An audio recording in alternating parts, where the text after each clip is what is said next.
அனைவருக்கும் மாலை வணக்கம். என் பேர் ரேவதி. நான் பெரம்பூர்லேருந்து வரேன்.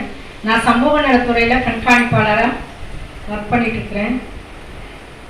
எனக்கு நிறைய பேசணும்னு இருக்குது. அதுக்கு டைம் இருக்குமானு தெரியல. எங்களோட ஆஃபீஸில் ஸ்கீம்லாம் நிறையவே இருக்குது. 2 பெண் குழந்தைங்க, தையல் மிஷின் கொடுக்குறோம், வரதட்சணை கொடுமை, குடும்ப தகராறு, அதை மாதிரி நிறைய சோஷியல் இதெல்லாம் இருக்குது. அது நிறைய பப்ளிக்கு நிறைய பேருக்கு தெரிய மாட்டுது. உங்கள் மூலிமா பேம்லெட் ரெடி பண்ணி கொடுத்தோன்னா உங்கள் மூலிமா நீங்கள் அதை உங்கள் ஏரியாவில் நீங்கள் அதை செயல்படுத்தலாம். நிறைய பேருக்கு எந்த இடத்துல போயிட்டு அந்த தகவல் பெறணும்னு தெரியாத இடத்துல இருக்கிறவங்க உங்கள் மூலிமா மாவட்ட ஆட்சியர் அலுவலகத்தில் அந்த 8வது மாடியில் நீங்கள் அப்ளை பண்ணி அதெல்லாம் வாங்கிக்கலாம். நான் ஒரு 6 வருஷம் அதில் இருக்கிற வரைக்கும் யாருமே எனக்கு கான்டெக்ட் பண்ணி வாங்கவே இல்லை. நான் வெளியில் வந்த பிறகுதான் காப்பீடு திட்டத்தில் எனக்கு கேட்கும்போது நான் அதை சொல்லி கொடுக்க தான் முடியுதே தவிர என்னால் பக்கத்தில் இருந்து செய்ய முடியாத சூழ்நிலை இருக்குது. அதனால் நீங்கள் முதல்ல அந்த மருத்துவ காப்பீடு எப்படி வாங்கணுன்றதுக்காக கொஞ்சம் ஹெல்ப் பண்ணுங்க. ஏன்னா அதில் 5 லட்சம் நம்மளுக்கு கொடுக்குறாங்க. அந்த 5 லட்சத்தை அந்த கார்டை வச்சுக்கிட்டு அதை யூஸ் பண்ணிக்காம அட்வான்ஸ் ஸ்டேஜ் வந்த பிறகுதான் ஹாஸ்பிட்டலில் போய் அட்மிட் பண்ணிட்டு அந்த நேரம் கார்டு வேணுன்றாங்க. அந்த டயத்தில் கூட ஒரு ஆளையை பிடிச்சி கார்டை வாங்கி கார்டு கைக்கு வரத்துக்குள்ளேயே டாக்டர் கிட்ட ஃபோனில் கன்சல்ட் பண்ணி அதை வாட்ஸ்அப்பில் அனுப்பி அவங்க சர்ஜரி முடிச்சுட்டு கார்டை கூட கொடுத்து நான் பண்ணியிருக்கிறேன். அந்த மாதிரி ஒரு 2-3 கேஸ் எல்லாம் பண்ணியிருக்கேன். அதனால் அவசர தேவைக்கு முன்னாடியே நீங்கள் எச்சரிக்கையாக இருக்கிறதுக்கு அவங்களுக்கு எல்லாத்தையும் சொல்லி கொடுத்தீங்கன்னா தான் பப்ளிக்கு தெரியும்.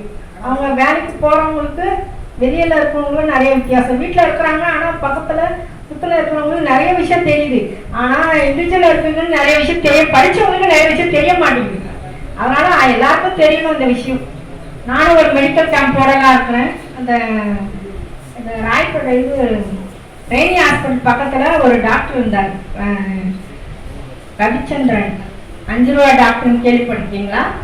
அவருக்கு நான் ஒரு அவார்டு வாங்கி கொடுத்துருக்கேன். ஜெயச்சந்திரன் டாக்டருக்கு நான் ஒரு அவார்டு வாங்கி கொடுத்துருக்குறேன். அவருக்கு அவங்க ஒய்ஃபு கிருஷ்ணவேணி மேடம், அவங்க பொண்ணு சரண்யா டாக்டரு. அந்த அம்மா மூலமா நான் முதியோர் இல்லத்துலலாம் நான் நிறைய ஃப்ரீ கேம்ப் நடத்தியிருக்கிறேன். நம்ம அகில இந்த தமிழ் மட்ட சட்ட முன்னணியிலையும் அவங்கள வர வச்சு ஒரு 3 வருஷம் ஆயிடுச்சு. அவங்க பார்த்து நான் ஒரு நாள் போய் பார்த்து அவங்க பேசி நம்ம இருக்கேன். இறந்துட்டார் அவரு. நானும் போயிருந்தேன் இறந்த சாவுக்கும். அவர் அந்த அம்மாவை வச்சு நான் ஒரு மெடிக்கல் கேம்ப் வைக்கலான்னு இருக்கிறேன், ஃப்ரீ மெடிக்கல் கேம்ப்பு. அதனால நீங்களும் கொஞ்சம் எல்லாமே யூஸ் பண்ணிக்க. நம்பர் வேணுமா வாங்கிக்கிங்க, அதை யூஸ் பண்ணிக்கிங்க. நன்றி.